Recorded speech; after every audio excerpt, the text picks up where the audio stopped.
اعوذ باللہ من الشیطان الرجیم بسم اللہ الرحمن الرحیم والذین یقولون ربنا هب لنا من ازواجنا وذریاتنا قرۃ اعین واجعلنا للمتقین اماما۔ والذین، اور وہ لوگ جو یقولون، ہم پہلے بھی ویسے پڑھ چکے ہیں، واؤن جمع کی علامت، مضارع کی علامت، یہ قول ہوتا ہے بمعنی کہنا، بات کرنا، وہ سب کہتے ہیں یا کہیں گے، لیکن ہم نے یہ پڑھا تھا اپنے سے چھوٹے کو کہنا ہوتا ہے، کہنا کم سے مراد حکم ہوتا ہے، بڑے کو کہنا التماس اور درخواست ہوتی ہے، ہمسر جو ہوتا ہے برابر ہوتا ہے اس کو کہنا مراد ہوتا ہے، ٹھیک ہے، اور خالق کو کہنا دعا کہلاتا ہے۔ آگے چونکہ ہم خالق سے دعائیں کریں گے، خالق کو کہیں گے تو اس قول سے مراد دعا کرنا ہے، یقول وہ بات کرتا ہے یا کرے گا، تو پھر اگر مخلوق خالق سے یہ لفظ بولے گی تو پھر کیا ہوگا، وہ دعا کرتا ہے یا کرے گا۔ یقولون، وہ سب دعائیں کرتے ہیں، ربنا، اے ہمارے رب۔ ہم نے پڑھا تھا نا لفظ کے آخر میں یا آ جائے یا نون الف نہ آ جائے تو اس کا ترجمہ متکلم کا ہوتا ہے، یعنی اے ہمارے پروردگار، حب یہ فعل امر ہے، عطا کر دیجئے، بخش دیجئے۔ اچھا، جیسے حب ہوتا ہے نا، ہبہ لفظ اردو میں استعمال ہوتا ہے، ہبہ کر دینا۔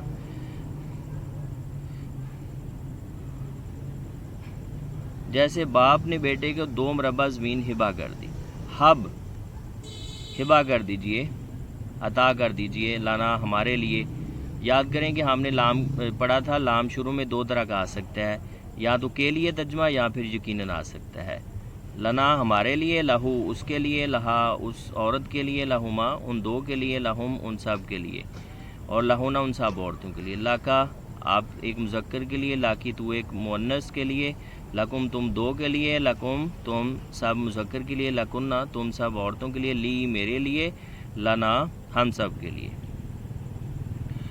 من سے، ازواجنا ہماری ازواج سے۔ اچھا، جو ازواج لفظ ہے نا، یہ جمع ہے زوج کی، بمعنی جوڑے ہیں، مرد کے لیے عورت اور عورت کے لیے مرد زوج ہوتا ہے، یہ عربی میں یہ اصول ہے۔ یہ مطلب جو زوج لفظ ہے نا، زوج، یہ مرد کے لیے اس کی عورت زوج ہے، اس کو زوجہ اگرچہ کہہ دیتے ہیں اردو میں، اور عورت کے لیے اس کا مرد زوج ہے۔ ہمارے ازواج سے، اگر عورتیں کہیں گی تو ان سے مراد پھر ہمارے شریک سفروں سے، عورتیں کہیں گے تو ان کے خاوند ازواج مراد ہوں گے، اگر مرد کہیں گے تو ان کی عورتیں ازواج مراد ہوں گی۔ ہمارے ازواج سے، واو اور ہے، ذریات، اور ہماری ذریت سے، ذریت اور استعمال ہوتا ہے نا اردو، ہماری اولاد سے۔ قرۃ ٹھنڈک، تازگی، آسودگی، آئین کس چیز کی، آنکھوں کی، عین ان کی جمع ہے بمعنی آنکھوں، یعنی آنکھوں کی ٹھنڈک۔ اچھا، اس میں کا کے کی کا ترجمہ کہاں سے آئے گا نا، آنکھوں کی ٹھنڈک۔ یہ سلائڈ گزر گئی ہے، بہرحال قرۃ اعین، پہلا لفظ جو ہے وہ 2 اسم اکٹھے آ جائیں تو پہلا نکرہ ہو دوسرا معرفہ ہو تو ترجمے کے درمیان میں کا کے کی کا اضافہ کیا جاتا، ہم نے پڑھا تھا۔ وجعلنا، اور بنا دیجئے ہمیں، اور بنا دیں ہمیں، بنا دیجئے، للمتقین، متقین کے لیے، لام ہم نے پڑھا تھا 2 طرح کا ہو سکتا ہے، یا تو ترجمہ یقیناً یا کے لیے۔ اچھا، ہم نے آپ کو پتہ ہے کہ پہلے بسم اللہ الرحمن الرحیم میں شروع کی تھی، اس کے بعد سورۃ الحجرات، پھر سورۃ الفاتحہ، اور اب سورۃ الفرقان کا آخری رکوع چل رہا ہے۔ یہ پورا 42 آیات مبارکہ کا کورس ہے، جس کی مدد سے آپ پورے قرآن پاک کا ترجمہ کرنا سیکھ جاتے ہیں۔ اگر یہ ریکارڈنگ آپ کے پاس پہلی دفعہ آ رہی ہے، سن رہے ہیں آپ، تو آپ پہلی ریکارڈنگ بھی لازمی منگوا لیجئے، نہیں تو ایک آیت آپ کو سننے کا کوئی زیادہ فائدہ نہیں ہونا۔ تو 42 آیات مبارکہ کا کورس ہے، جس کی مدد سے آپ پورے قرآن پاک کا ترجمہ کرنا سیکھ جاتے ہیں۔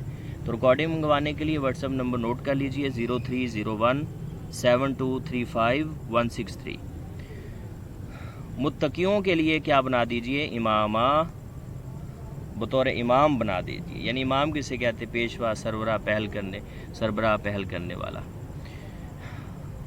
لفظی ترجمہ دوبارہ دیکھیے، اور وہ لوگ جو دعائیں کرتے ہیں، ربنا اے ہمارے رب، حب لنا من ازواجنا وذریاتنا قرۃ اعین، عطا کر دیجئے، عطا فرما دیجئے ہمارے لیے ہماری ازواج سے اور ہماری ذریت سے آنکھوں کی ٹھنڈک، اور بنا دیجئے ہمیں متقین کے لیے امام۔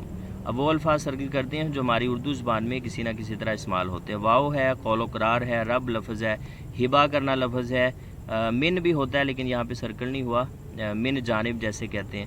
ازواج زوجہ لفظ استعمال ہوتا ہے، واو ہے. اور ذریت آدم جیسے ہے استعمال ہوتا ہے، اور واو ہے. یہ جال نہیں ہوا لیکن ادھر سرکل نہیں ہو سکا. یہ ہوتا ہے اردو میں استعمال، جال سازی کہتے ہیں، جعلی نوٹ کہتے ہیں. تو جال ہوتا ہے بنانا، یعنی ایک چیز پہلے موجود ہے اس کو بنانا. اس کے بعد متقی لفظ ہے، امام لفظ استعمال ہوتا ہے.